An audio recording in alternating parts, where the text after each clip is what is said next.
harapan saya kayak gitu. Setelah saya memahami gangguan asam lambung, GERD, anxiety psikosomatis ini tidak berbahaya, ada sensasi di perut, misalkan perut saya panas, perih, ada sensasi di perut, saya cuekin,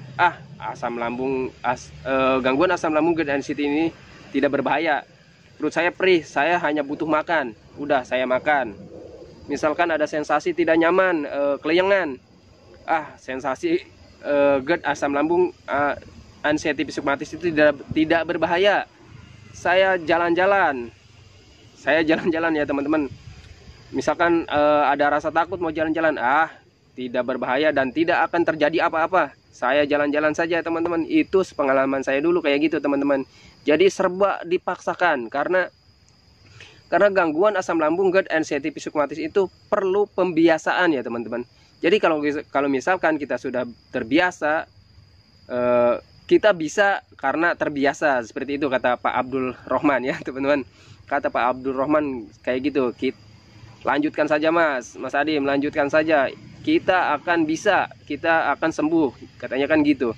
Kita akan bisa karena kita terbiasa, seperti itu teman-teman. Ini udah jam berapa nih? Aduh, nggak apa-apa jam. Jam berapa ya? Aduh, tengah 12 teman-teman. Jadi seperti itu ya teman-teman videonya. Jadi asam lambung, GERD, anxiety psikosomatis itu tidak berbahaya dan bisa ditangani oleh diri kita sendiri. Bahkan tidak perlu obat, tidak perlu herbal ya teman-teman. Intinya dalam hati teman-teman itu tanamkan dalam hati teman-teman itu bahwa asam lambung, GERD, anxiety psikosomatis itu tidak berbahaya. Dan jangan lupa teman-teman, tekad dan semangat teman-teman itu yang bisa membuat gangguan asam lambung, GERD, anxiety psikosomatis ini cepat sembuh, seperti itu teman-teman. Dan kalau misalkan teman-teman itu mau jalan-jalan masih merasakan rasa takut ataupun masih kelayangan, ada sensasi kelayangan, paksakan saja teman-teman, tidak akan terjadi apa-apa.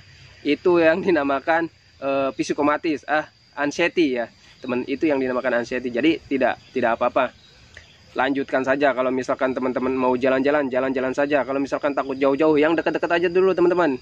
Jangan lupa ya, sambil jalan-jalan pagi itu sambil berjemur. Dan jangan kelamaan juga berjemurnya, minimal 1 jam lah cukup ya. Dulu juga saya sampai malah saya sampai 2-3 jam ya berjemur.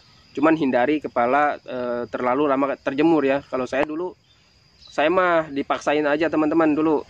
Kepala terjemur, saya jemur aja. Paling cuma pakai topi itu aja. Dulu saya begitu.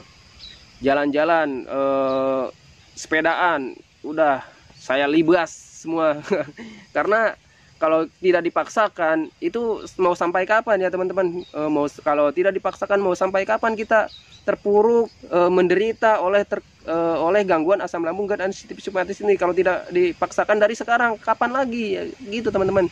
Kalau kita cuma murung di rumah, berdiam diri, rasakan sensasi, itu mau sampai kapan kita sembuh ya teman-teman? Nah, mulai dari sekarang burung kali ya. Mulai dari sekarang ya teman-teman, biasakan teman-teman berjemur di pagi hari sambil jalan-jalan ya. Kalau misalkan teman-teman belum bisa jauh-jauh jalan-jalan, ya yang dekat-dekat aja teman-teman.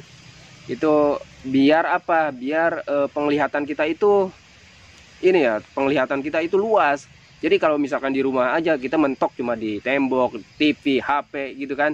Kalau misalkan kita keluar, penglihatan kita itu cerah lagi teman-teman. Banyak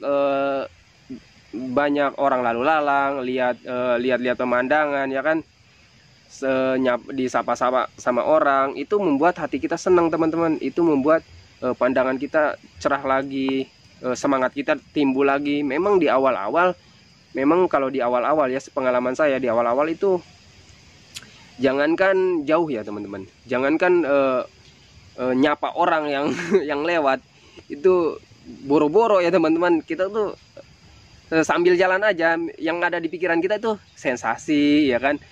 Yang ada di pikiran kita itu, aduh gimana nih kalau di tengah perjalanan saya nggak kenal siapa-siapa, saya pingsan gitu kan. Dulu itu ya, pengalaman saya seperti itu teman-teman. Tapi ternyata setelah saya jalan-jalan, meskipun agak jauh jalan kaki, tapi tidak terjadi hal-hal yang tidak saya